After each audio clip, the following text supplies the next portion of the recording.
요한이 전한 거룩한 복음입니다. 9장 6절에서 9절, 13절에서 17절, 34절에서 38절, 짧은 복음 낭독하겠습니다. 그때 예수님께서 길을 가시다가 태어나면서부터 눈먼 사람을 보셨다. 예수님께서는 땅에 침을 뱉고 그것으로 진흙을 개어 그 사람의 눈에 바르신 다음 실로암 못으로 가서 씻으라고 그에게 이르셨다. 실로암은 파견된이라고 번역되는 말이다. 그가 가서 씻고 앞을 보게 되어 돌아왔다. 이웃 사람들이 그리고 그가 전에 거지였던 것을 보아온 이들이 말하였다. 저 사람은 앉아서 구걸하던 이가 아닌가. 어떤 사람은 그 사람이요 하고 또 어떤 이들은 아니요 그와 닮은 사람이요 하였다.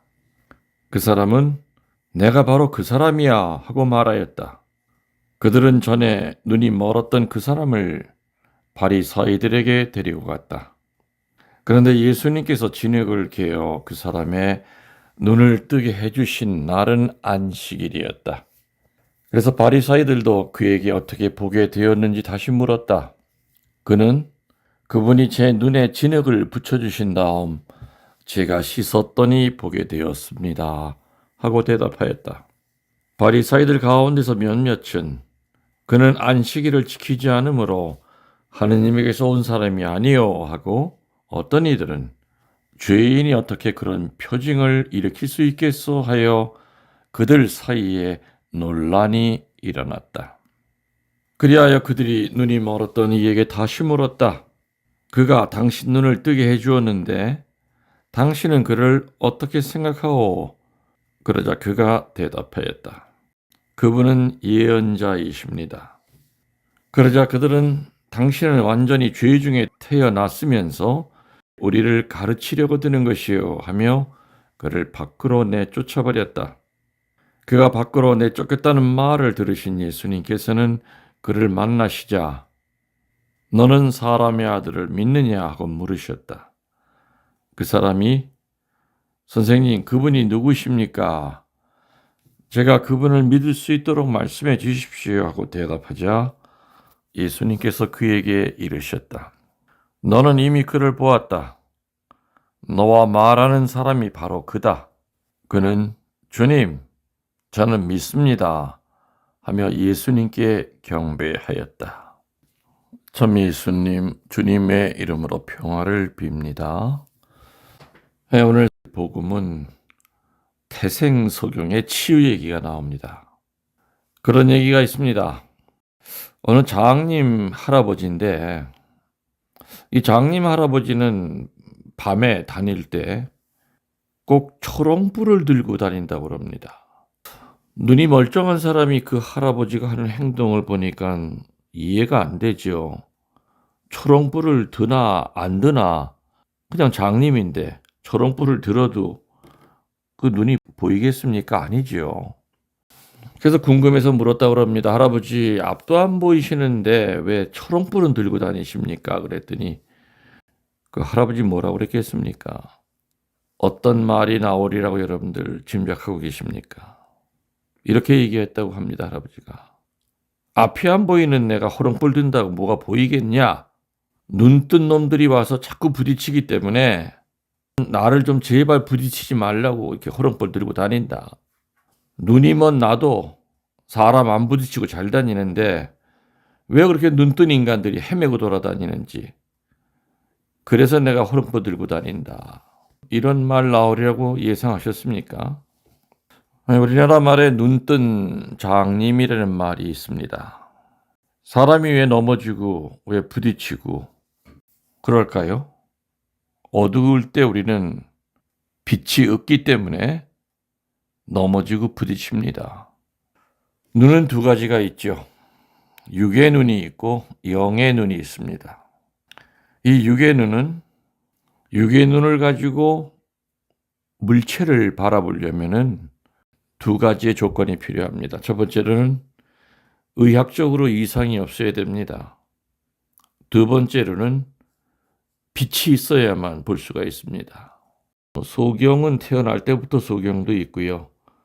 약을 잘못 먹었다든지 아니면 사고가 나서 눈이 다쳐서 육의 눈이 안 보이는 경우도 있습니다. 그런데 영의 눈은 어떤 상태가 돼야만 그 영의 눈이 뜨이냐면은 하나밖에 없습니다. 성령의 빛을 받아야 됩니다. 오늘 이 태생소경의 이야기는 참 드라마틱합니다. 오늘 태생소경은 예수님을 만나서 육신의 눈도 고치고 영의 눈도 열립니다. 육신의 눈은 고친다 그리고 영의 눈은 열린다고 표현합니다. 자, 그런데 이제 예수님이 침을 뱉어서 진흙을 개가지고 그 진흙을 눈에다 바른 다음에 가서 실로암 연못에 가서 씻었더니 눈이 떠졌다. 그런 얘기가 나오죠. 진흙을 눈에 발랐더니 나았다.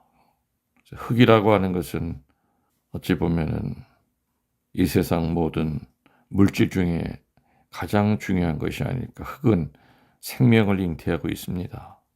그런 의미로 아마 흙을 눈에다 바르신 것 같은데, 아무튼 그렇게 바르고 난 다음에 다시 말하면 눈을 뜨고 난 후에 이 눈뜬 형제는 어마어마한 시련과 박해를 받습니다.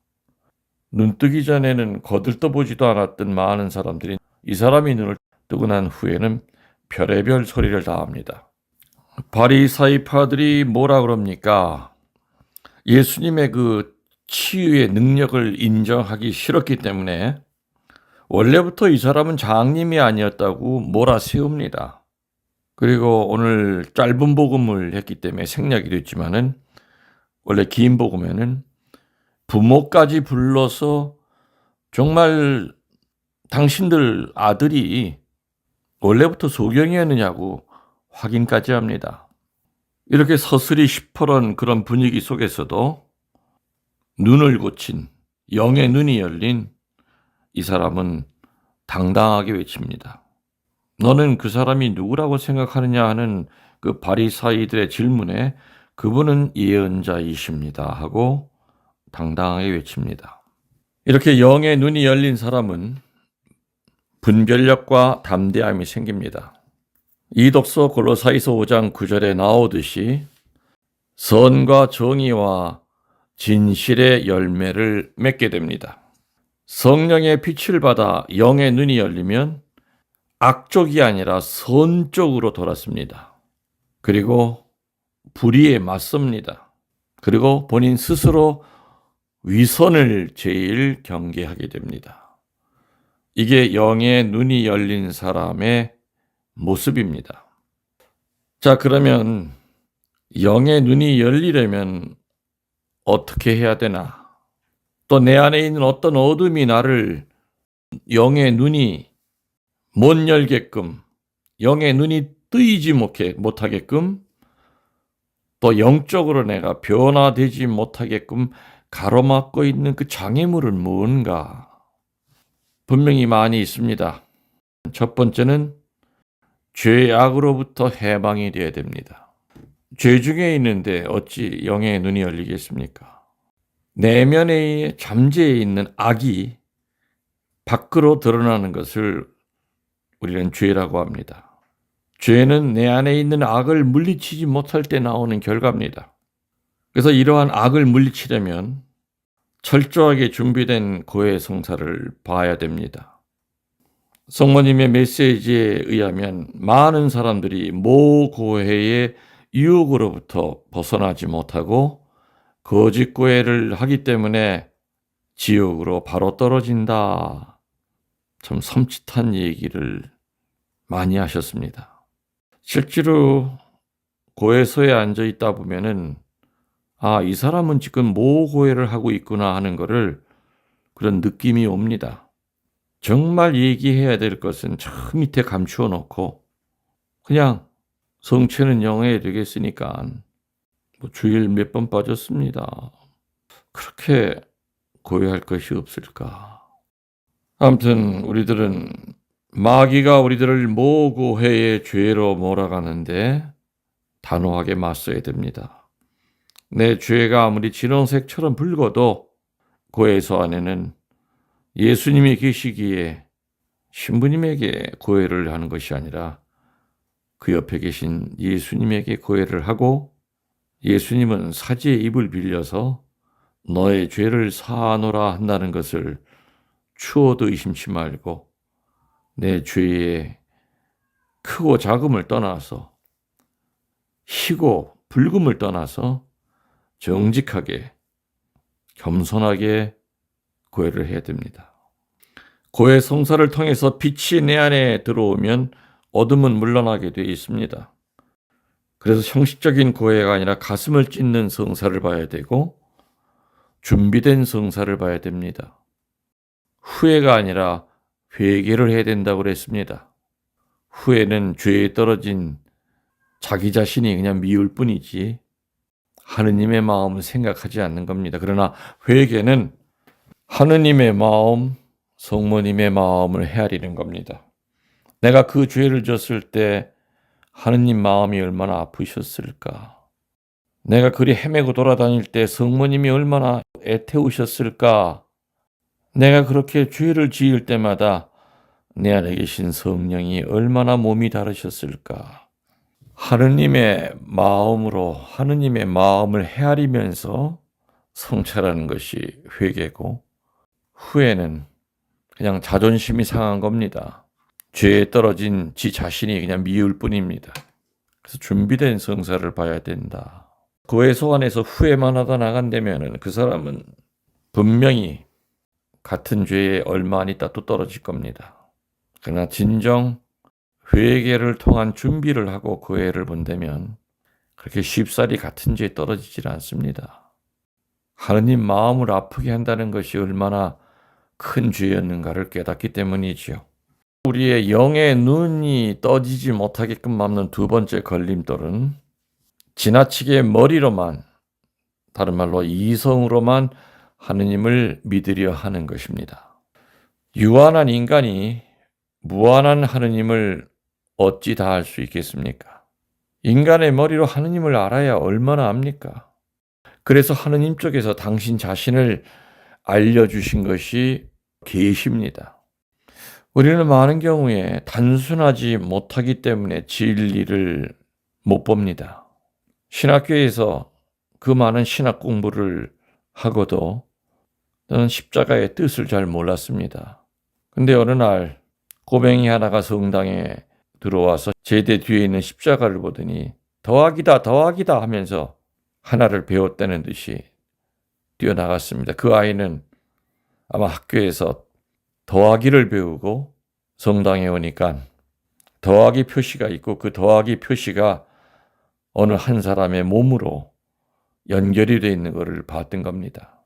그 아이가 그렇게 떠들고 나가는 것을 뒤에서 앉았고 듣고 난 다음에 저는 무릎을 쳤습니다. 맞다, 더하기 표시다.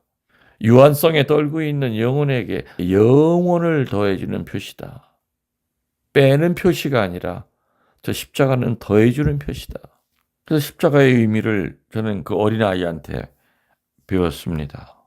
우리는 너무 복잡하기 때문에, 너무 이성적이기 때문에 성령이 내 안에 들어오시지도 못하고 그냥 자기가 보는 육신의 눈으로 보는 것이 가장 정확하다고 착각을 하기 때문에 영의 눈이 떠지질 않는 겁니다. 복잡할 때는 눈을 감아야 됩니다. 지나친 이성으로 하느님을 믿으려 할 때 영의 눈이 떠지질 않는다. 세 번째로는 교만입니다. 교만은 진리 앞에, 하느님 앞에 무릎을 꿇지 않는 태도입니다. 교만은 부족을 인정하지 않고 죄인임을 부정하는 태도입니다. 마귀는 어떻게 해서든지 하나님 앞에 무릎을 꿇지 못하게 합니다. 그래서 한국에 있는 모든 수많은 성당의 장계 틀을 다 없애버렸습니다. 신자들은 무릎을 꿇고 싶어도 꿇지를 못합니다. 전 세계 어디를 돌아다녀봐도 성당 안에 있는 장계 틀을 없애는 나라는 이 대한민국, 이 나라뿐입니다. 그만큼 한국 천주교회에 어둠이 깊이 들어와 있다는 얘기입니다. 전기를 만들고 물을 관리할 때 우리는 어떻게 합니까? 저수지를 만들고 발전소를 만듭니다. 수력 발전이라고 하는 것은 물이 높은 곳에서 낮은 곳으로 떨어질 때 생기는 낙차를 이용해서 수력 발전이 이루어집니다. 그 높이가 크면 클수록 떨어지는 폭이 길면 길수록 전력은 더욱 세어집니다. 마찬가지로 하느님의 능력이 사람에게 나타나기 위해서는 겸손하게 낮고 낮아져야만 됩니다. 산 꼭대기에 있는 물일수록 요란하게 소리를 내면서 밑으로 흐릅니다. 그러나 점점 하류로 갈수록 소리가 잦아듭니다. 그러다 강을 지나고 바다에 가면은 햇볕이 그 물을 하늘로 끌어올립니다. 겸손치 못한 사람은 시끄럽습니다. 그러나 밑으로 내려가면 내려갈수록 평온해지고 평화로워집니다. 성녀 데레사에게 어떤 사람이 한탄을 했다고 합니다. 제 앞에 있는 이 높은 환난을 뛰어넘을 수가 없습니다. 어떻게 해야 됩니까? 하니까 데레사 성녀는 뭐라고 그랬냐면은 뛰어넘을 수 없다면 밑으로 빠져나가십시오. 위로만 뛰어넘으려고 하지 말고 몸을 바짝 엎드려서 밑으로 빠져나가면 그 환난을 헤쳐나갈 수 있을 겁니다. 환난은 뛰어넘는 것이 아니라 겸손을 가지고 이겨내는 겁니다. 그래서 겸손은 고난을 이깁니다.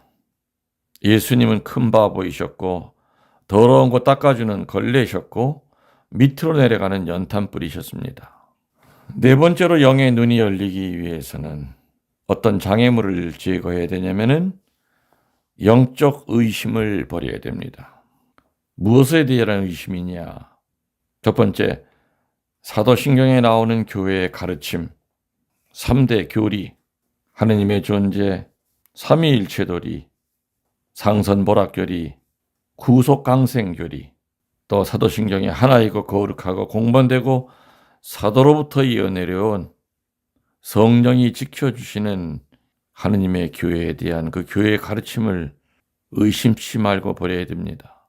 그리고 어떤 일이 있어도 사교에 빠지지 말아야 되고 이단에 빠지지 말아야 됩니다. 또 어떤 의심이냐?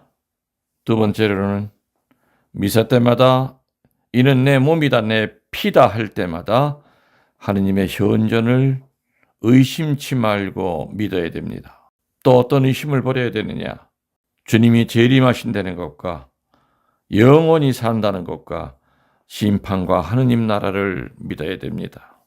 이렇게 우리 모두는 정도의 차이는 있지만 이 네 가지 때문에 영적인 눈이 뜨여지질 않습니다. 뜨였다가도 또다시 유감에 빠지게 하는 이 네 가지의 장애물, 걸림돌.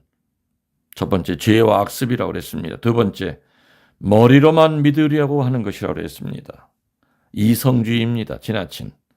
세 번째로는 자기를 우상화하는 교만이라고 그랬습니다. 네 번째로는 영적 의심을 갖고 사는 것이라고 그랬습니다. 이런 것들을 제거하는 것이 우리들의 의지만으로는 어렵다는 거 압니다. 그래서 기도가 필요하고 고해 성사가 필요하고 성체가 필요하고 성모님의 도우심이 필요한 겁니다. 이 사순시기 동안 저희들의 탁한 눈을 씻어주시고 맑은 영의 눈을 갖도록 예수님 도와주시기를 간절히 청합니다. 아멘.